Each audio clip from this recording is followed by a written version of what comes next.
जब भी नादिया की दवाई लेनी होती है तो मुझे नादिया को कंधे पे उठा के लेके जाना पड़ता है। आज मैं नादिया की दवाई लेने जा रहा था अड्डे पे, तो अदनान भाई ने आवाज़ लगाई, अरमान भाई किधर जा रहे हो? तो मैंने अदनान भाई को बोला, अदनान भाई मैं नादिया की दवाई लेने जा रहा हूँ अड्डे पे। तो अदनान भाई ने बोला, अरमान भाई नादिया इतनी बड़ी हो गई है, आप इनको कंधे पे बिठा के जाते हो, सारे इलाके वाले आप पर हंसते हैं। तो मैंने अदनान भाई को बोला, अदनान भाई अगर इलाके वाले हंसते हैं तो मेरे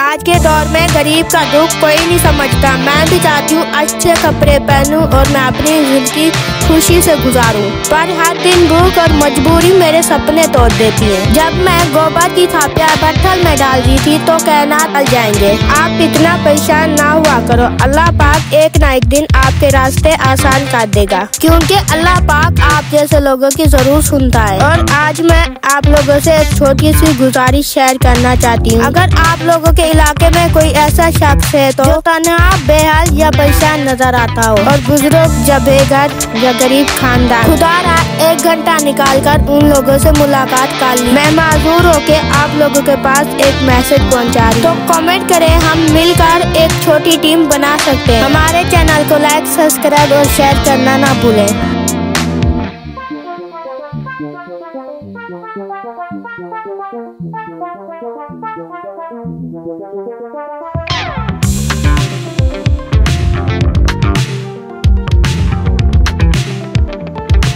साथ बैठ गया और अब्बू से पूछा, अब्बू जान ये क्या करे? अब्बू जान ने कहा, बेटा मेरा चप्पल टूट गया, वो मैं सिलाई कर रहा हूँ। मैंने कहा, अब्बू जान ये मेरा वाला चप्पल पहन के आप खड़े हो जाओ, आपका जो चप्पल है वो पुराना हो गया, इनको मैं बाहर फेंक रहा हूँ। तो अब्बू जान ने मुझे गाल पे एक जोरदार चुम्मा दिया और मेरा दिल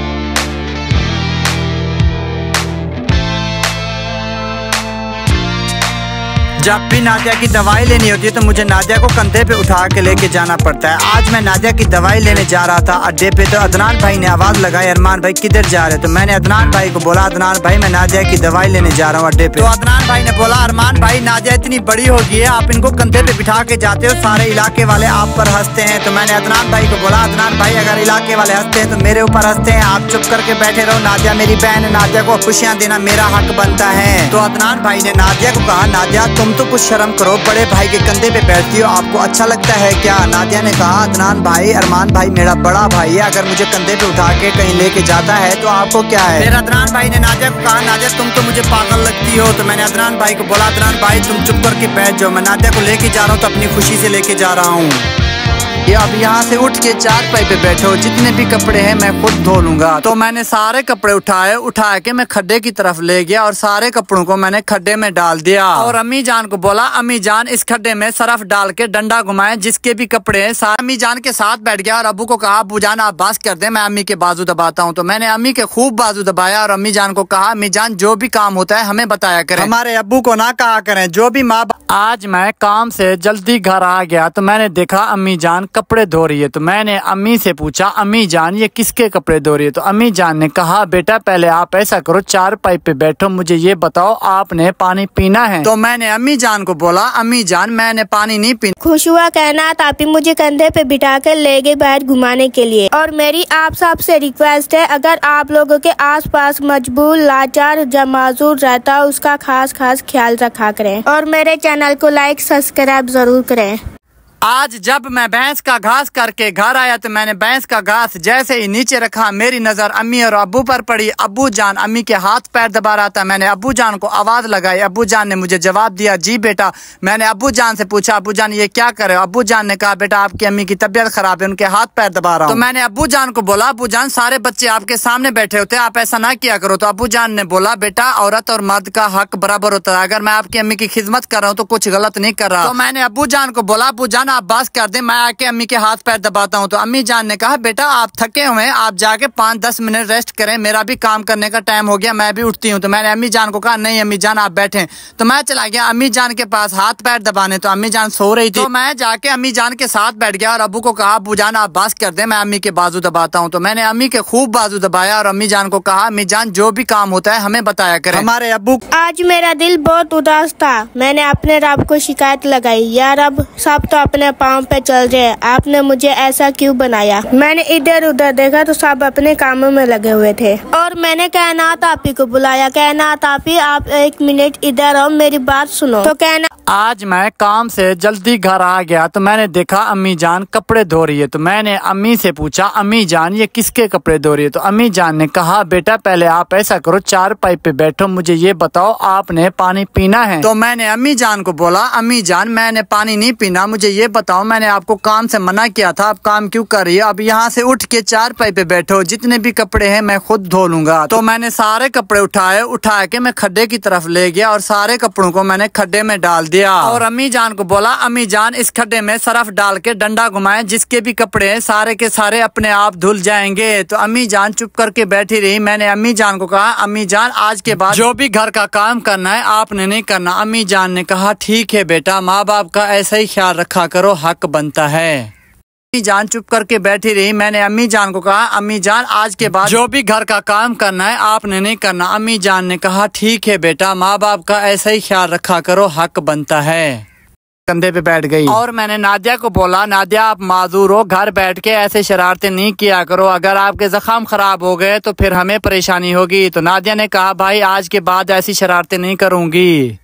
से आग जली। मैंने अम्मी जान को कहा अम्मी नादिया को कहो आटा लेकर आए, जल्दी से रोटी बना ले। तो नादिया को अम्मी जान ने आवाज लगाई कि बेटा जल्दी से आटा लेकर आओ, तंदूर ठंडा हो जाएगा। तो नादिया ने अम्मी जान को बहुत ही गुस्से से जवाब दिया कि अम्मी जान 5 मिनट सब्र कर लो, आटा बनाकर ला रही। जैसे नादिया ने आटा गूंद लिया तो मैंने तंदूर पे रोटियां लगाना शुरू कर दी। जैसे मैंने रोटी लगाई तो मिर्ची भी मैंने तंदूर में बनने के लिए रख दी, क्योंकि मिर्ची मेरी फेवरेट डिश है। में जाके मैंने मट्टी रख दी नीचे। जैसे मैंने बट्ठल नीचे रखा तो मैंने चूल्हे को थोड़ा थोड़ा पानी लगाया और मट्टी से मैंने चूल्हे को अच्छे तरीके से बनाया और चूल्हा बना के मैंने बाल्टी से अच्छे तरीके से हाथ धोए और चली गई मैं अम्मी की तरफ। मैंने देखा तो अदनान अभी तक मट्टी बना रहे। फिर मैंने कहा मैंने और अदनान ने कपड़ों को साफ किया। अदनान जाके अम्मी जान के पास बैठ गया। मैंने अम्मी जान को बोला मैं तंदूर में आग जलाती हूँ, आप जब तक लस्सी बनाओ। मैं चली गई तंदूर में आग जलाने। जैसे आग जली मैंने अम्मी जान को कहा अम्मी नादिया को कहो आटा लेकर आए। आज जब मैं स्कूल जा रही थी तो अम्मी जान ने मुझे आवाज लगाई कि इकरा बेटा इधर आओ। अम्मी जान को मैंने बोला ठीक है अम्मी जान मैं आ रही हूँ। तो मैं चल पड़ी अम्मी जान के पास। अम्मी जान ने बोला कि इकरा बेटा तुम तो स्कूल जा रहे हो, घर के काम कौन करेगा। और मैंने अम्मी जान को बोला कि अम्मी जान मुझे बहुत देर हो रही है, मैं कायनात आपी को आज अदनान मिट्टी बना रहा था तो मैं अम्मी के साथ लस्सी बना रही थी। तो अदनान ने मुझे आवाज लगाई कि बेगम इधर बट्ठल लेके आओ। तो मैंने कहा जी शौहर साहब मैं आ रही हूँ। मैंने लस्सी अम्मी को दे दी, अम्मी लस्सी आप बनाओ, मैं अदनान के पास जा रही हूँ। और वहाँ से चली गई मैं बट्ठल उठाने। बट्ठल थोड़ा सा दूर पड़ा था तो मैं बट्ठल उठा के चली आई अदनान के पास। जैसे मैंने बट्ठल नीचे रखा तो अदनान ने बट्ठल में मिट्टी डाली। पीछे से अयान भी आ गया मेरी हेल्प करवाने। जैसे अयान ने थाल नीचे रखा तो मैंने अदनान को बोला कि थोड़ी सी मिट्टी इसको भी डाल दो। और मैं मिट्टी वाला बट्ठल उठाकर चलेगी किचन की तरफ और किचन में जाके मैंने मिट्टी रख दी नीचे। जैसे मैंने बट्ठल नीचे रखा तो मैंने चूल्हे को थोड़ा थोड़ा पानी लगाया और मिट्टी से मैंने चूल्हे को अच्छे तरीके से बनाया और चूल्हा बना के मैंने बाल्टी से अच्छे तरीके से हाथ धोए और चली गई मैं अम्मी की तरफ। मैंने देखा तो अदनान अभी तक मिट्टी बना रहे। फिर मैंने कहा आप आके बैठो मैं आपके लिए पानी ला। तो अदनान ने मुझे बोला कि जी बेगम मैं आ रहा हूँ। जैसे अदनान आके बैठे तो मैं चली गई पे डाल के खड़ा हुआ तो मुझे नादिया ने पीछे से आवाज लगाई अरमान भाई। मैंने बोला जी नादिया। तो नादिया ने कहा अरमान भाई आपकी जेब में 50 रुपए है, मुझे सर में दर्द है, दूध लेके मैंने चाय बनानी है। तो मैंने बोला नादिया मेरी जेब में पैसे तो नहीं है, मुझे ये बताओ दीवार पे आपको किसने बिठाया और आप ऊपर क्या कर रही हो। तो नादिया ने बोला भाई मुझे किसी ने नहीं बिठाया, मैं खुद ही बैठी हूँ। और वहाँ जाकर मैंने रोटियाँ चारपाई पे रख दी। अम्मी जान ने मक्खन ला कर दिया। मैंने रोटियों को अच्छे तरीके से मक्खन लगाया। मक्खन लगा के मैंने रोटियों को साइड पे रख दिया। उसके बाद मैं लस्सी बनाने बैठ गई। जैसे लस्सी तैयार हुई तो हम पूरी फैमिली मिलके खाना खाने लगे। नादिया जल्दी से सालन बना लो, सुबह की भूख लगी है। और कितना टाइम लगेगा सालन में?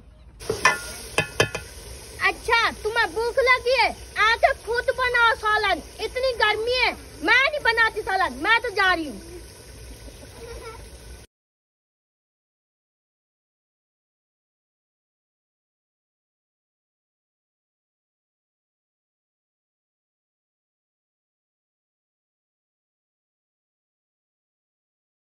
आज अम्मी को सर दर्द बहुत था। मैं अम्मी का सर दबा रहा था तो दूसरी चारपाई पे नादिया बैठी थी। नादिया ने मुझे आवाज लगाई, अरमान भाई। मैंने कहा जी नादिया। नादिया ने कहा अरमान भाई अम्मी का जल्दी से सर दबा के और मुझे टांगों में बहुत तकलीफ है, आके मेरी टांगों की तेल से मालिश करो। मैंने कहा ठीक है नादिया, 2 मिनट वेट करो, मैं आ रहा हूँ। तो नादिया ने कहा ठीक है भाई, 2 मिनट के बाद आ जाना। तो मैंने अम्मी जान को कहा अम्मी जान नादिया मुझे बुला रही है, उनकी मैंने मालिश करनी है, आप कहो तो मैं नादिया के पास जाऊँ। तो अम्मी जान ने कहा ठीक है बेटा जाओ। तो मैंने कहा अम्मी जान अगर आपके हाथ पैर दबाने तो मुझे बता दो। अम्मी जान ने कहा नहीं बेटा जाओ आप। मैं नादिया के पास चल पड़ा। जैसे ही मैं नादिया के पास पहुंचा, मैंने नादिया से पूछा तेल कहाँ है। नादिया ने कहा अंदर पड़ा है, जाके ले आओ। तो मैं अंदर चला गया तेल लेने। जैसे ही मैं तेल लेके आया नादिया को मैंने कहा नादिया अपनी टांगों का कपड़ा ऊपर करो। नादिया ने अपनी टांगों का कपड़ा ऊपर किया। मैंने हाथ पे तेल डाला, वो हाथ वाला तेल मैंने नादिया की टांगों पर लगाया और मैंने मालिश शुरू कर दी। 18 से 20 मिनट मैंने नादिया की टांगों की मालिश की। जब मैं थक गया मैंने नादिया को कहा अभी मैं थक गया, अभी मुझे छुट्टी दे दो। नादिया ने कहा भाई आप छुट्टी करें, अल्लाह आपको खुश रखे, सलामत रखे। मैंने कहा आप मेरे लिए दुआ किया करें, मैं आपकी ऐसी खिदमत करता रहूंगा। अदनान भाई अरमान भाई को कॉल करो, वो खाना लेके चलती हैं। अदनान भाई ने कहा चले ठीक है नादिया, मैं अरमान भाई के पास कॉल करता हूँ। अदनान भाई ने अरमान भाई से गुस्से से कॉल किया। अरमान भाई को कहा तुम खाना लेके चलती हो, सारी फैमिली भूखी बैठी है। तो कहना था आपने कहा नादिया लेके, और हम खड़े हो गए। अरमान भाई ने आकर टेबल पर खाना रख दिया। हम खाने के पास हो गए। जैसे हम लोगों ने खाने का कपड़ा उठाया, सब देखे हैरान परेशान हो गए। ऊपर का बट्टा ला के हमारे आगे। अदनान भाई ने कहा ये क्या मजाक है अरमान भाई।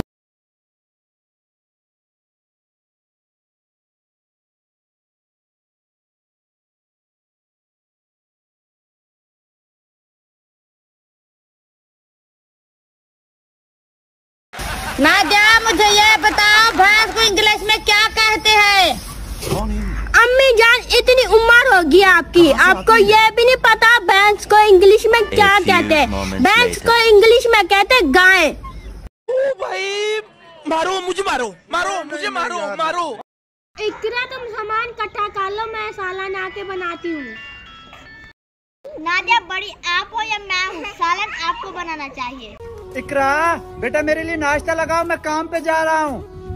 मैं क्यों लगा के दूँ आपको नाश्ता? मैं आपकी नौकर लगी हूँ, खुद जाकर नाश्ता कर लो। मैं इधर गेम सीख रही हूँ। नहीं क्या करो, हम खुद ही कर लेंगे। तो कहनात आप ने बोला कि कोई बात नहीं अम्मी जान, ये भी मेरा अपना घर है। अम्मी जान नहीं क्या करो, हम खुद ही कर लेंगे। तो कहनात आप ने बोला कि कोई बात नहीं अम्मी जान, ये भी मेरा अपना घर है। अम्मी जान। इकरा बेटा झाड़ू लगाना बस करो, इधर आओ चाय पियो।